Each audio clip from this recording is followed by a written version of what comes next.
इस समय की जो आपदा है, सुप्रीम कोर्ट ने जिस बात को कहा, इस बात को हमारे जैसे कई लोग उत्तराखंड देश में जगह जगह इस बात को कह रहे हैं कि जो मानवीय जो इंसानी विकास है, उस विकास ने कुछ ऐसी परिस्थिति पैदा कर दी कि जिससे जो है जलवायु परिवर्तन यदि हो भी रहा है तो उसको बढ़ावा मिलता है। लद्दाख के बारे में सोनम वांगचुक जी जिस बात को आज कह रहे हैं, और वो आज एक बंदी के रूप में सजा भुगत रहे हैं, उनको रखा गया है, तो वो तो हमारे देश के प्रधानमंत्री और गृह मंत्री जी ने भी कहा, वो तो उसी बात को कह रहे हैं। भाई उन्होंने वहां जाकर के कहा कि हम 6वीं अनुसूची में जोड़ेंगे, हम लद्दाख के पर्यावरण को ठीक करेंगे, और यहाँ की एक अलग से एक असेंबली होगी, उस असेंबली में लोग खुद निर्णय लेंगे, वो अपने यहाँ के जल जंगल पानी लोग जो आदिवासी क्षेत्र के विकास के लिए होना चाहिए उसका निर्णय खुद लेंगे। उन्होंने तो वही बात है, लेकिन वो विकास विरोधी कैसे होते? तो सुप्रीम कोर्ट भी विकास विरोधी होना चाहिए। उन्होंने कैसे कह दिया? अगस्त में जो बात सुप्रीम कोर्ट ने कही वो तो हम भी कह रहे हैं, सुंदरलाल बहुगुणा जी कहते हैं, सब लोग कहते थे, जितने भी लोग, मृदा पाटकर जी भी कहती है, सब लोग कहते हैं कि भाई जो इंसानी विकास है इस पर जरा संयम रखना पड़ेगा, नियंत्रण रखना पड़ेगा। और सैद्धांतिक बातें तो लोगों ने बहुत कर दी। दूसरा क्या है कि हमने देखा कि दहाली में जो हुआ, जो नंदनगर में हुआ, जो थराली में हुआ, जो भी हमने देखा, वहाँ श्याना चट्टी में हुआ, जगह जगह हम लोग गए, हमने उसका अध्ययन किया, उसमें एक किताब भी आ रही है, अध्ययन कर रहे हैं हम लोग, और उसको हम सरकार को भी दे रहे हैं। हमने 15 सितंबर को एक बैठक देहरादून में भी की, उसमें हमने राजेंद्र सिंह जी को बुलाया, उत्तराखंड के कितने पर्यावरणविद हैं यहाँ पर, सबको हमने बुलाया था, कहा था जरा यहाँ पर आ जाओ, हम चाहते हैं कि आपदा न्यूनीकरण के लिए हम लोग क्या सुझाव दे सकते हैं सरकार का। तो बहुत कम नहीं आएगा, ऐसे हम करीब जो है 100 लोग भी इकट्ठे नहीं हुए देहरादून में, तो आए, तो उसके बाद हम लोगों ने एक चिट्ठी दिया।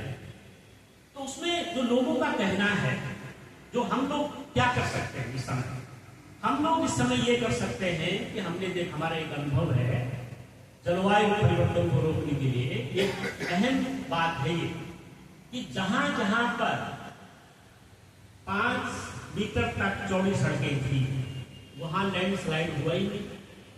मेरे सामने एक उदाहरण है कि उत्तरकाशी में नगुण से लेकर के और मसूरी तक जो सड़क है, मसूरी वाली सड़क पे नहीं कर, मसूरी तक जो सड़क है उस पर लैंडस्लाइड क्यों नहीं हुआ? क्योंकि वो केवल 5-5.5 मीटर है, उस पर डामर पड़ा होगा। और फिर नगुण से लेकर के गंगोत्री तक क्यों 100 से अधिक डेंजर जोन बने? क्योंकि वहां सड़क चौड़ी हुई है। बद्रीनाथ, केदारनाथ, गंगोत्री, यमुनोत्री में क्यों ज्यादा बड़ी आपदा आई? क्योंकि वहां पर ऑल वेदर रोड के नाम पर 1 लाख से अधिक पेड़ काटे गए। और गंगोत्री में झालासी और जांगला के बीच में अभी भी देवदार में 1 लाख पेड़ बचाए गए हैं। यदि उन 1 लाख पेड़ों को जिस दिन ये काट देंगे, उस दिन धराली में जो आपदा है उसके 10 गुना आपदा आ सकती है। यदि वहां पर धराली के आसपास देवदार के पेड़ों को काट गए होते पहले, तो जो 5 अगस्त को जो बाढ़ आई वहां पर, जिसको हम बाढ़ कहते हैं, या ऊपर से ग्लेशियर जो टूट करके आया, उसका असर बहुत कई गुना ज्यादा होता है। असल में वो बात तो जो गंगोत्री की जो पहाड़ियां हैं उससे जुड़ा हुआ जो श्रीकंठ पर्वत जो 12,000 फीट की ऊंचाई पर है, वहां से खीर गंगा में आ गया। वो तो केवल खीर गंगा में नहीं था, उसके बगल की गंगा में था, फिर उसके बगल की गंगा में था, उसके सामने, उसके फिर नीचे लोहारी नाग में ये गंगा में था। और वहां जो लोहारी नाग के सामने की जो गाड़ है उसमें बहुत भयंकर बाढ़ आई, ऊपर से जो पूरा ग्लेशियर टूट करके आया। साथियों, यदि लोहारी नाग पाला परियोजना बनी होती तो वहां पर ऋषिगंगा के मुहाने पर जिस तरह से प्रशासन, जिस तरह से लोगों के इंफ्रास्ट्रक्चर, उनके रहने के लिए जो साधन वहां पर खड़े थे, वैसे लोहारी नाग में होना। आज की तारीख में लोहारी नाग पाला परियोजना बनी होती तो उसके कारण से वहां सैकड़ों लोग मारे गए। हम इस बात को खुले रूप से कहा देश के सामने कि देखो, ये यहाँ हिमालय के लोगों ने और जीडी अग्रवाल जी ने और मिलकर के सुंदरलाल बहुगुणा जी ने टिहरी बांध आंदोलन के बाद जो बातें सामने आई है कि बड़े बांध से क्या नुकसान होगा, ये नुकसान लोहारी नागपाला परियोजना को रोकने के बाद रोका गया। तो कितना बड़ा उदाहरण था। अब विकास विरोधी की जरा परिभाषा तय कर दीजिए। असल में जलवायु परिवर्तन जो है हम कर रहे हैं, हमारी हमारी व्यवस्था करनी है। हमको ये बात इसको टालना नहीं चाहिए कि इसको ज्यादातर लोग ही करते हैं। हाँ करते हैं, लेकिन लोग कितना करते हैं? बड़े निर्माण कार्य कौन कर रहा है? आपदा कहां पर सबसे ज्यादा आई? 20 सितंबर तक की घटना है कि हिमाचल में 1400 सड़कें बंद थी, उत्तराखंड में 850 सड़कें बंद थी, हिमाचल प्रदेश में 1000 सड़कें बंद थी। क्यों थी? और उन्हीं के इर्द गिर्द जो गांव बसे हुए हैं वही आपदा से प्रभावित हुए, वहीं पर जन धन की हानि हुई। तो ये कौन सी आपदा है? ये मानव जनित है कि नहीं है? सारे दुनिया के लोग इस समय कहने लग गए हैं ये मानव जनित आपदा है। और मानव जनित आपदा को रोकने के लिए उत्तराखंड और हिमालय स्टेट में 5.5 मीटर से लेकर के 6 मीटर तक से अधिक चौड़ी सड़क नहीं बननी चाहिए। जो भी सड़क सुधारीकरण का काम हो रहा है उसका मलबा नदियों में नहीं गिरना चाहिए।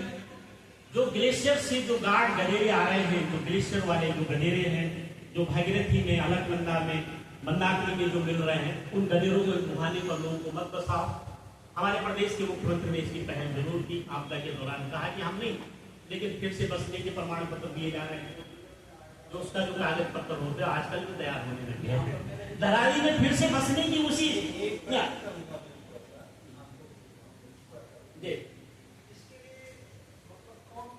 सरकार उत्तरदायी है या जनता उत्तरदायी? ये ठीक सही बात है, बिल्कुल गुरुजी ने सही कहा। देखिए आपकी बात का उत्तर देते हुए, धराली में पिछले ज्यादा नहीं 20 साल की बात है, ये 20-22 साल पहले वहां पर 20-25 होटल नहीं थे, ऊंचे होटल नहीं थे, बहुमंजिली इमारतें बन गई थी।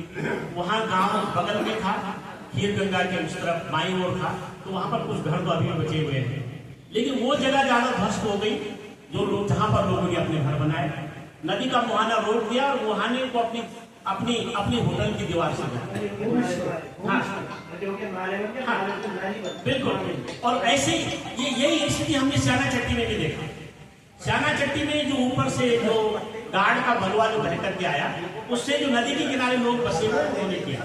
लेकिन मैं ये कह रहा हूँ सर कि असल में उनको जो पट्टे दिए गए, नदी के किनारे बसने के पट्टे दिए गए, जैसे उत्तरकाशी में मेरे पास कई उदाहरण है कि बर्नावल के आसपास में पट्टे दिए गए और फिर बर्नावल में भूस्खलन हुआ बड़े पैमाने पर अक्टूबर के महीने में। उस भूस्खलन से जो लोग जद में आए वो तो लोगों की कारामात है। लोगों ने शासन प्रशासन पर दबाव बनाया और शासन प्रशासन ने वोट के लिए लोगों को जो है प्रमाण पत्र दे दिए, जाओ आप बसो, कागज दे दिए, उनको स्वीकृति दे दी, मैं उसको प्रमाण पत्र कह रहा हूँ। तो ये थोड़ा सा मानव के द्वारा बुलाई गई आपदा। बिल्कुल आपकी बात में सहमत हूँ, लेकिन ये सब हो रहा। अब आप देखिए कि हमने देखा कि ये सब चीज जो हिमालय क्षेत्र में जो आपदा के कारण पैदा हुई है, इसमें और क्या क्या चीज होनी चाहिए। 2013-14 की बात है कि जब केदारनाथ आपदा आई थी, तो उस समय हमारे प्रदेश में एक बड़ा चलन चला कि हम जलवायु एक्शन प्लान बनाएंगे। राज्य सरकार ने करीब 9,000 करोड़ की एक जलवायु एक्शन प्लान बनाई। उस मीटिंगों में हम भी थे और हमें बड़ी खुशी हुई कि भाई जलवायु का सामना करने के लिए प्रत्येक विभाग के पास ऐसा जरूर होना चाहिए, ऐसी नियमावली होनी चाहिए ताकि वह कहाँ निर्माण होना है, कहाँ पेड़ लगने हैं, वो सब होना चाहिए। लेकिन आपको पता है हमारे प्रदेश के लोगों को कि वन और पर्यावरण मंत्रालय ने 3 बार जलवायु एक्शन प्लान उत्तराखंड में वापस किया। उसको ठीक से ही नहीं बनाया। कितनी दुखद बात है, उसको ठीक से ही नहीं बनाया क्योंकि अच्छे लोगों को उसमें शामिल ही नहीं किया गया।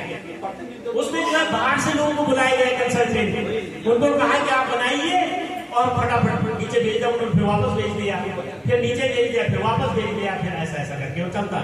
आज तक उसका सही ढंग से जो है उसका इम्प्लीमेंटेशन नहीं हुआ। सड़क की चौड़ाई पर अभी भी हमारी राज्य सरकार या हमारी केंद्र सरकार मानने को तैयार नहीं है। अभी भी जो है गंगोत्री और हमारे बद्रीनाथ, केदारनाथ, यमुनोत्री क्षेत्र में जो कुछ पेड़ बचे हुए हैं उनको काटने पर आबाद है। आज की तारीख में उत्तराखंड के ऊंचाई वाले क्षेत्रों में जगह जगह पेड़ों का कटान बड़े पैमाने पर हो रहा है अनधिकृत, और आग लगा करके पेड़ों को सुखाने की एक बहुत बड़ी गैर जिम्मेदार योजना है। मैं यही कहूंगा क्योंकि मैं देखता हूं इस बात को, मैं कई बार चर्चा करता हूं कि भाई ठीक है, आप कह रहे हैं कि गांव वालों ने आग लगाई, लेकिन ऊपर जो टुट्टी है ना टॉप, जो करीब 7,000 फीट की ऊंचाई पर है, वहां गांव की कौन सी महिला आग लगाने के लिए गई थी? हमने पूछा विभाग से, तो जरा बताओ तो सही, जरा ऊपर तो वहां तो आग लगी थी, वहां कौन सी गई? और रात की 1-2 बजे की बात है, ये कौन किसने लगाया? असल में क्या हो गया कि वन निगम को भी एक आदेश होता है कि भाई आपको जो है हमको इतना पैसा देना है राजस्व। अब वन निगम क्या करेगा? तो वो करेगा भाई जो कुछ पेड़ पाड़ है उसको फटाफट काटो और सरकार को कुछ रुपए दे दो। उसको बोलने में कोई दिक्कत नहीं है, यदि हम इस प्रदेश के हैं तो ये तो कोई परहेज की बात नहीं। तो अब उनको पैसा तो देना ही है कमा करके, क्योंकि हमारे वनों से ही करीब 2,000 करोड़ रुपए मिल रहा है, दारू से करीब 3,000 करोड़ रुपए मिल रहा है, किसी और से 2,000 मिल रहा है, और कुछ और से जो है 10,000 करोड़ मिल रहा है, तो कुछ करोड़ तो इकट्ठे होंगे प्रदेश में। लेकिन हमारा ध्यान नहीं है जलवायु एक्शन प्लान पर। यदि हमारे पास जलवायु एक्शन प्लान होती, उसके अकॉर्डिंग हम काम करते, तो हमको प्रदेश में जितने जंगल लगाने हैं, हमारा प्रदेश आग और बाढ़ से बहुत परेशान है। आग जो है हमारे यहाँ आपदा का सबसे बड़ा कारण है। जहां जहां बहुत तेजी से जंगल जले हैं, वहां वहां बारिश के समय बहुत तेजी से मलबा बहकर के नदियों के सहारे मुख्य नदी में पहुंचता है, क्योंकि वहां की मिट्टी भीगी पड़ जाती है आग से, वो झाड़ियां जल जाती है, पेड़ पौधे सूख करके नीचे गिरने लग जाते हैं, मिट्टी बड़ी भुरभुरी राख की तरह ऊपर का हिस्सा हो जाता है, वो छन छन करके नीचे आ जाता है। ये है सबसे बड़ा कारण। लेकिन आग पर हम कंट्रोल नहीं कर पा रहे। हम न तो चौड़ी सड़कों पर कंट्रोल कर पा रहे हैं, न हम आग पर कंट्रोल कर पा रहे हैं, न हम वनों के कटान को रोक पा रहे हैं, न हम जो है वो बड़े निर्माण कार्यों को रोक पा रहे हैं। आपको साथियों, जो हमारे प्रदेश में जो फोकलैंड मशीन और बड़ी बड़ी जेसीबी मशीन आ रही है, इन मशीनों ने पहाड़ की कमर को हिला दिया। पहाड़ की कमर को यदि सबसे ज्यादा कमजोर कोई कर रहा है तो ये बड़ी बड़ी मशीनें, भीमकाय मशीनें, जो एक बार जंप करके और फिर उसके अंदर ब्लास्टिंग करके और बाहर से उसको फटाफट तोड़ करके और सीधी खड़ी कटान करके, खड़े पहाड़ है हमारे यहाँ और ऐसे स्लोप में भी है, लेकिन खड़े पहाड़ों को भी खड़े रूप में काट रहे, ऊपर से नहीं स्लाइड हो रही नहीं। अरे आपके पास कोई वैज्ञानिक तकनीकी होगी, आप चौड़ी सड़कें बना रहे हैं तो थोड़ा ढाल में काटो, ढाल में ऐसा काटा हुआ है तो टूट करके तो आएगा ना मेरे बरसात से नीचे। यहाँ भी ऐसे ही कर रखा है। मैं कल देख करके आया, आज यदि मुझे कोई कमांडर मिल जाए तो मैं थोड़ा और गहराई से देखूंगा कि यहाँ का मलबा वो कहाँ डाल रहे हैं। एक नियम है 2003 और 4 का, भारत सरकार ने बनाया है कि मलबे के विस्तारण के लिए जहां जहां पर निर्माण कार्य हो रहा है वो उसका एक डंपिंग यार्ड होना चाहिए, वहां पर एक बोर्ड लगा हुआ होना चाहिए और उस पर लिखा होना चाहिए कि ये यहाँ पर डंप की हुई मिट्टी है। ये तो हमारे प्रदेश जब बना उस समय हम सब लोगों ने एक सुझाव दिया था सरकार को, कहा था कि देखो भाई हमारी यहाँ जमीन की बड़ी कमी है, जगह जगह गड्ढे वाली जगह है, तो जो कुछ मलबा कहीं से आता है निर्माण कार्य को वहां गड्ढा में डाल दो और गड्ढा में डाल दो तो जमीन बना दो, समतल बना दो। तो ये जो सड़कों से जो मलबा निकल रहा है वहां फेंको ना, तो नई जमीन बनाओ, लोगों को जमीन दो, लोग वहां पर कुछ सब्जी उगाएंगे, कुछ करेंगे, तो सरकारी उगाएंगे, तुम ही उगा दो। तो ये सब चीजें जो देखने को मिल रही है बहुत चिंताजनक है। वो लोग न तो मानते हैं किसी की, न सुनते हैं, और हम लोग सुनाते ही जा रहे हैं। तो ये जो असमंजस की स्थिति बनी हुई है, ये आपदा का सबसे बड़ा कारण है। जलवायु संकट तो है। आप देखिए, आप ग्लेशियरों की हालत क्या है। आप गंगोत्री के आगे गौमुख में जाइए, गौमुख में जो है ग्लेशियर बहुत नजदीक था, वो 30 किलोमीटर पीछे चला गया, 30 किलोमीटर पीछे सूख गया। और वैसे ही उसकी जो पर्वत श्रेणी है, सिरकट पर्वत और उसके आगे तक जो लोहरीनाथ के सामने का जो ऊंचा पहाड़ है, उस वहां बर्फ खत्म हो गई है। कभी जब बर्फ का सीजन आता है तो पड़ जाती है, लेकिन वो मिनटों में बहुत जल्दी जो है सूख जाती है। उसको वो जलवायु परिवर्तन, क्योंकि तापमान बढ़ रहा है, तापमान जो है 42 डिग्री का तापमान तो ऊंचाई के क्षेत्रों तक पहुंच गया और 52 डिग्री का तो दिल्ली में तो है ही। तो अब लोग बचेंगे कैसे? कैसे बचेंगे लोग इस जलवायु के सामने, बढ़ते हुए तापमान के सामने जिंदगी कैसे बचेगी? ना हमारा स्वास्थ्य बचेगा, ना हमारे बच्चे बचेंगे, ना हमारी खेती बचेगी, ना हमारा पानी बचेगा, और फिर हम कैसे बचेंगे? इसलिए बचने का तरीका है कि हम पानी की वापसी करें। चाल खाल बना करके हम पानी की वापसी करें, सघन रूप से वृक्षों को बचाएं। वृक्षारोपण अपने में जो है उसकी भी एक सीमा होनी चाहिए। हमारी व्यवस्था क्या करती है कि बरसात के समय एक टारगेट बना देगी कि हम 1 करोड़ पौधे लगाएंगे। हाँ, लगा दिया 1 करोड़ पौधे, लेकिन जरा केवल आग के सीजन तक वो पौधे तो कहीं होते होंगे, लेकिन उसके बाद वो तो जल जाते हैं। फिर अगला सीजन जब आता है फिर 1 करोड़ पौधे लगाएंगे। और जब हम और आप बोलेंगे कि साहब आपने तो पेड़ नहीं लगाए, तो साहब कोई बात नहीं, हम तो गंगोत्री में पेड़ काटेंगे, देवदार के पेड़ 2 लाख 2.5 लाख पेड़ कट भी जाएंगे, हमने तो साहब 1 करोड़ पेड़ लगा रखे हैं। मुझे कई लोगों ने कहा साहब आप कहाँ इस चक्कर में पड़े हुए हैं, हमने तो बहुत पेड़ लगा रखे हैं। तो मैंने कहा पेड़ बचाता कौन है? कोई नहीं, उसका कोई जिम्मेदार नहीं है। तो ये तमाम चीजें जो है, इस पर मैं कहता हूं कि मीडिया की नजर भी होनी चाहिए, लोगों की नजर भी होनी चाहिए, सामाजिक कार्यकर्ताओं की नजर भी होनी चाहिए और आम जन की नजर होनी चाहिए। असल में पर्यावरण और विकास के बीच में सृजनात्मक संबंध नहीं होगा तो आपदा आएगी, क्योंकि आपदा को हम रोक नहीं सकते। आपदा न्यूनीकरण के लिए हम कुछ काम कर सकते हैं। जैसे हम अपनी ये एक जीवन जीने की शैली, जैसे हमारे यहाँ स्मॉल और मार्जिनल फार्मर, स्मॉल और मार्जिनल फार्मर के पास जो है बहुत कम छोटी खेती है, उसकी खेती के लिए पानी चाहिए, तो ठीक है उसके बगल में छोटा एक तालाब बन जाए, लेकिन उसमें पानी कहाँ से आएगा? पानी तो तब आएगा तो ऊपर से बरसेगा। अब बरसने के लिए हमको ऊंचाई के जंगल बचाने पड़ेंगे। ऊंचाई के जंगल की जहां जैव विविधता है वहां देवदार और बांज बुरांस के जंगल बचे रहे। हम देवदार और बांज बुरांस के जंगलों को भी नहीं बचा पा रहे हैं, बेल हम ही से काट रहे हैं हम। आपको पता है जब जलवायु सम्मेलन में लोग जाते हैं तो वहां का एक रिवाज बन गया है कि कोई ना कोई बेटी या बेटा आकर के पहले भाषण करता है, किसी का उद्घाटन नहीं होता, पहले एक बेटा बेटी भाषण देगी और वो ऐसे ही सी बातें सुनाती है राष्ट्राध्यक्षों को कि भाई सुनो, तुम अपने देश में क्या करते हो, तुम बड़ा नुकसान पहुंचाते हो। और ये सब सुनने के बावजूद भी जब हमारे राष्ट्र के अध्यक्ष प्रधानमंत्री जी जब अपने देश में वापस आ जाते हैं तो भूल जाते हैं। फिर उनको लगता है कि भाई हमको तो वहां चौड़ी सड़क बनानी है, वहां के जंगल, और हमको सीमांत विकास योजना चलानी है। मैंने किसी जानकार से पूछा कि भाई सीमांत विकास योजना का पर्यावरण संरक्षण में क्या महत्व है, कितने पेड़ लगाते हैं?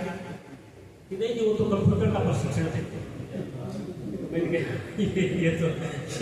ये तो बड़ी समझदारी है। और हमारे सीमांत क्षेत्रों के कुछ काश्तकार जो है, मैं इस बात को यहाँ कह रहा हूँ क्योंकि सीमांत क्षेत्र नहीं है, ये मैदानी क्षेत्र थोड़ा है, वो बड़े खुश हैं कि हमारी फोटो जो है वो केंद्र में जाकर कुछ मिनिस्टर्स के साथ आएंगे और उसी को फेसबुक पर डालना है। वो फेसबुक अनंत सिलसिला है वो फेसबुक पर डालने का कि हमने उनसे हाथ मिलाया। वो आप जानते हैं किससे हाथ मिलाया, और हाथ मिला करके उस पर लोग महसूस कर रहे हैं और पर्यावरण की बर्बादी कर रहे हैं इसी नाम। हमारे यहाँ उत्तर काशी में भागीरथी इकोसिस्टम जोन 2012 बनाया गया। उसका कारण था कि भाई जब लोहारीनाथ पाला और पाला मनेरी परियोजनाएं बंद की गई, इससे जो है भागीरथी का पानी भी बचेगा, यहाँ की बायोडाइवर्सिटी बचेगी, तो इसकी क्या गारंटी होगी, कैसे इसको सुरक्षित रखेंगे। तो सुप्रीम कोर्ट की गाइडलाइन के आधार पर जो इकोसिस्टम जोन बनाया गया। तो भागीरथी इकोसिस्टम जोन इसलिए बना कि दुनिया के कई वैज्ञानिकों का कहना था, डॉक्टर विनोद गौड़ का भी, डॉक्टर खड़क सिंह बालदिया का भी, हमारे श्रीधर पाठक जी तो कई बार लिख चुके हैं उस विषय पर, वो भी एक वैज्ञानिक ही है हमारे लिए। कई किताबें हैं जिसमें हम लोग बहुत कुछ सीख सकते हैं, पढ़ो आप बोल भी सकते हैं उसके अनुसार। तो उन्होंने कहा कि भागीरथी जो है बहुत संवेदनशील जोन है और इसको बचाना बहुत जरूरी। तो ठीक है, लेकिन 2012 से इकोसिस्टम जोन की एक भी शर्तें स्थानीय शासन प्रशासन ने उसको स्वीकार नहीं किया, उसका अलगाव कर दिया, हटा दिया, उसको अपने एजेंडे से किनारे कर दिया और अखबार वालों से लिखवाया कि विकास विरोधी है। अखबार वालों से लिखवाया कि विकास विरोधी है। केवल सुरेश भाई एक व्यक्ति था उत्तरकाशी में जिसने इकोसिस्टम जोन का पक्ष लेकर के अमर उजाला में एक लेख लिख दिया। नहीं था, लोगों ने कहा तुम बड़े बेवकूफ हो। मैंने कहा मैं बेवकूफ हूं क्योंकि इकोसिस्टम जोन की आप शर्त पढ़िए, उसमें क्या लिखा हुआ है। यदि हमको जलवायु की वापसी करनी है, पानी की वापसी करनी है, जंगल वापस लाने हैं, गांव में सड़क बनानी है, बढ़िया मजबूत सड़क, छोटी सड़क, गाड़ी भी चली जाए, लोग सुरक्षित आ जाए। तो मैंने कहा ये तो बड़ा अच्छा है, आप उसको पढ़िए, आप उसको सर्च कर सकते हैं, भागीरथी इकोसिस्टम जोन 2012 बहुत सुंदर शब्द है। मैं कहता हूँ उसको अलकनंदा में भी लागू होना चाहिए, उसको जो है यमुना में भी लागू होना चाहिए, और मंदाकिनी में तो होना ही होना है। कई गांव हमारे नक्शे से जो है हर साल मिट रहे हैं, वो जा रहे हैं, गायब हो रहे हैं इस आपदा में, और वहां से बड़ी संख्या में लोग पलायन कर रहे हैं। दुर्भाग्य से हमारे यहाँ आपदा का जो लोग सामना करते हैं, जो प्रभावित होते हैं, उनके लिए पर्याप्त उनको मुआवजा नहीं मिलता। कम से कम मुआवजा की राशि 10 लाख रुपए होनी चाहिए। इस बात को उठाओ सब लोग। और हमारी खेती का मुआवजा आज भी हेक्टेयर में दिया जाता है। हमारे यहाँ तो नाली में जमीन है, एक नाली जमीन का मतलब होता है कि उसके पास यदि 2.5 नाली तक या 1 या 3-4 नाली तक जमीन है तो 6 महीने तक वो खाना खा सकता है। यदि उसके परिवार में 5-6 लोग हैं, खाना खा सकते हैं, एक टाइम खाना खा सकता है, दूसरे टाइम उसको कुछ दुकान से भी खरीदना पड़ेगा। तो नहीं है ना ये सब। और उसका पैसा आप हेक्टेयर में देते जो 200 रुपए होता है, यदि फसल नुकसान होगी तो 200 रुपए, और खेत का कहीं से पिट्टा टूट गया, उसकी दीवार टूट गई तो 500 रुपए, अधिकतम 5000 रुपए अधिकतम। तो ये मुद्दा हमको उठाना पड़ेगा कि आप हमारे लोगों को जो जलवायु से जो प्रभावित हो रहे हैं, जो जलवायु शरणार्थी बन रहे हैं हिमालय में, उनको जो है उनको न्याय पूर्ण अधिकार चाहिए, उनको सोशल जस्टिस चाहिए, उनको सामाजिक न्याय चाहिए, उनको पर्यावरणीय न्याय चाहिए, हिमालय को पर्यावरणीय न्याय चाहिए। हिमालय की हालत आज ऐसी है जैसे समाज में दलित वर्ग की है। आप मेरी बात को लेकर नहीं लेंगे। जब किसी दलित बस्ती में आग लगती है तो सारे नेता वहां आग बुझाने के लिए चले जाते हैं थोड़ी देर में। जब हिमालय में आपदा आती है तो सारे नेता वहां पहुंच जाते हैं कि हम ये करेंगे वो करेंगे। सारे वैज्ञानिक ऊंचाई के क्षेत्रों में रील बनाने के लिए चले जाते हैं कि भाई हमने तो ऐसा अध्ययन कर दिया जो कभी सामने नहीं आता। कुछ सरकारी वैज्ञानिक भी जाते हैं, वो जाते हैं कि हाँ हम तो वही करेंगे जो कर ही था। हमारी एक साथी जो है जिनको हम बहुत अच्छा मानते हैं, उत्तरकाशी में नाम नहीं ले रहा हूँ, वो गए, उन्होंने कहा कि साहब गंगोत्री में तो वैसे ही पर्यटन हम फिर से रिवाइव करेंगे जैसा पहले था। वाह कितना सुंदर। जिस जगह पर गंगोत्री, यमुनोत्री, बद्रीनाथ, केदारनाथ में आप देखिए कि जिस जगह पर जिस डेस्टिनेशन पर केवल 100 से 200 लोग जमा हो सकते हैं, वहां एक मिनट में 10,000 लोग इकट्ठे हो रहे हैं। वो नीचे खिसकेंगे कि नहीं? आपको पता है कि गंगोत्री में पिछले साल 2024 में गंगा जहां से आती है गंगोत्री से, वहां पर गंगा में पानी पीने लायक नहीं था। और ये हमारी रिपोर्ट है, एनजीटी की रिपोर्ट, हमने इसकी बात उस पर भी लेके गए। मतलब गंगोत्री में पानी पीने लायक नहीं, तो हरिद्वार में कहां से होगा, ऋषिकेश में कहां से होगा, उत्तरकाशी में तो फिर नहीं होगा। और आपको पता है कि उत्तरकाशी में हर रोज करीब जो है वो 50,000 लीटर गंदा पानी हर रोज भागीरथी में समा रहा है। सारे के सारे गंदगी के ढेर भागीरथी और उसकी सहायक नदियों के किनारे लगे हुए, और हम कह रहे हैं कि हम तो भाई गंगा की सफाई कर रहे हैं। तो इसमें तो आपदा आएगी और उसको सुनने के लिए तैयार है। बड़ी बात तो ये है, मुझे इस उम्र में ये आभास हुआ कि भाई कोई सुने तो सही, ये तो लोग तो अपने ही हैं सारे। अब तो कोई अंग्रेजों का राज इस देश में है ही नहीं, हम ही लोग हैं। तो भाई कुछ बात सुन लो। अब असल में आपदा के लिए क्या हो गया? आपदा का सबसे बड़ा कारण है कि जिसकी सरकार आ रही है उसी के सलाहकार है जो आपदा लाने में माहिर है।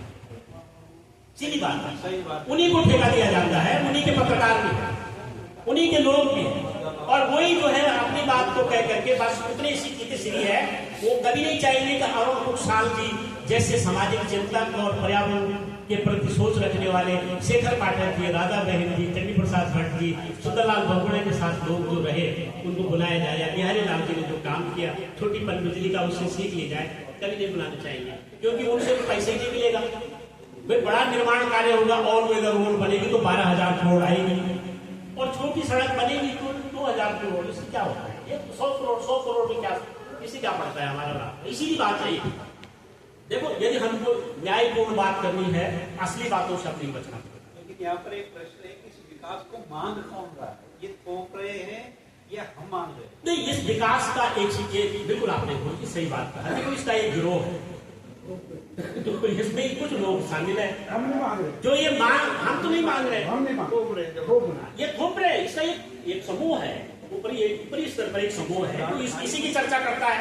नहीं, उसमें पैसा है ना, पैसा है, उसको चाहिए है कि पैसा चाहिए। आप ऐसी बिल्डिंग में को कैसे मेरी बात को बुरा नहीं मानेंगे, मैं ये रहा शाम को। लेकिन आपको ऐसे मकान बनाने, सुंदर जगह बैठना है तो ये करना है, तो ये तो ऐसे नहीं, सीधी बात है। ये तो तभी बनता है जब आपका पैसे होंगे, ठीक है। तो ये पैसे के लिए तो आपको कुछ करना पड़ेगा। और एक आदमी को जो धराली में रह रहा है उसको तो असल में चाहिए वहां की ठंडी हवा, वहां के सेब, और सेब से जो निकलता है उसको बाजार में बिकवाना, उसको तो उसकी जरूरत वही है।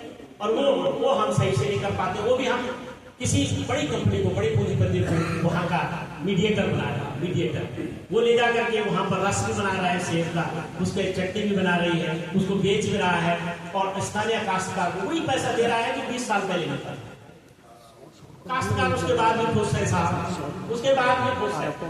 ये जलवायु परिवर्तन के संकेत है। मैंने इसलिए कहा ये कोई राजनीतिक भाषण नहीं, ये सामाजिक पर्यावरण और जलवायु परिवर्तन का सबसे बड़ा मुद्दा है इस समय हमारे देश के इंडियन हिमालय रीजन में। हम चाहते क्या है? हम हिमालय के लोग चाहते हैं कि हिमालय के विकास का अलग मॉडल बने। हिमालय के विकास का मॉडल मैदानी मानकों से संचालित नहीं होगा। जो सड़क आप हरिद्वार में, उधम सिंह नगर में और लखनऊ में और दिल्ली में बना सकते हैं, वो आप गंगोत्री में बनाना चाहते हैं, उससे हिमालय उजड़ रहा है। ये हम नहीं चाहते, ये हमारा हिमालय इसको सहन नहीं कर रहा है, इसलिए हिमालय टूट रहा है। हिमालय टूट करके मैदानी क्षेत्रों में जा रहा है, जो बहुत बड़ा कहर, बहुत बड़ी परेशानी पैदा करेगा। और हिमालय और उसकी नदियों की हालत बहुत चिंताजनक हो चुकी है। उसकी हालत आने वाले दिनों में उसमें प्रदूषण की समस्या तो बढ़ेगी, लेकिन पानी की भी समस्या बढ़ेगी, उसमें मलबे की समस्या बढ़ेगी। और हम जितना जंगल काटेंगे, जितना लोगों को हिमालय से हटाने का काम करेंगे, उतनी परेशानियां बढ़ेगी। हम अंत में जलवायु शरणार्थी बनेंगे।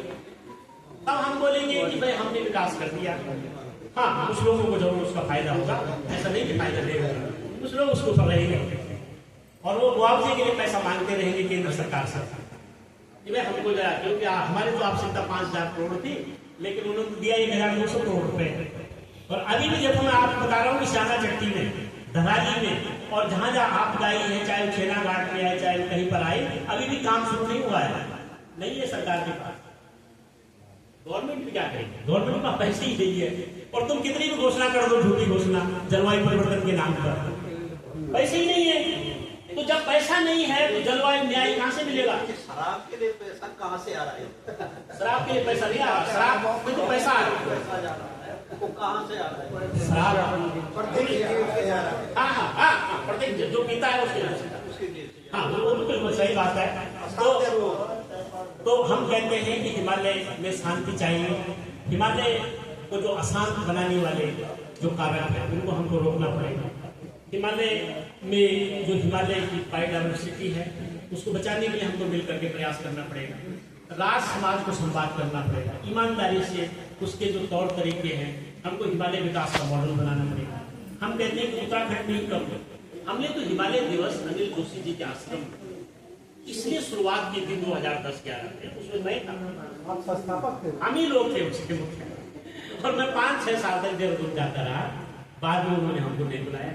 उन्होंने कहा भाई अब तो ये बहुत ही हो रहा है, तो हमको हिमालय नीति नहीं थे, हम यही ठीक है देहरादून वाली नीति तो हो गया। हिमालय दिवस की मुख्य पैरवी थी कि हिमालय के लिए हम पृथक मॉडल बनाने का प्रयास करेंगे, उत्तराखंड में इसका प्रयोग करेंगे। लेकिन होना कहां से था?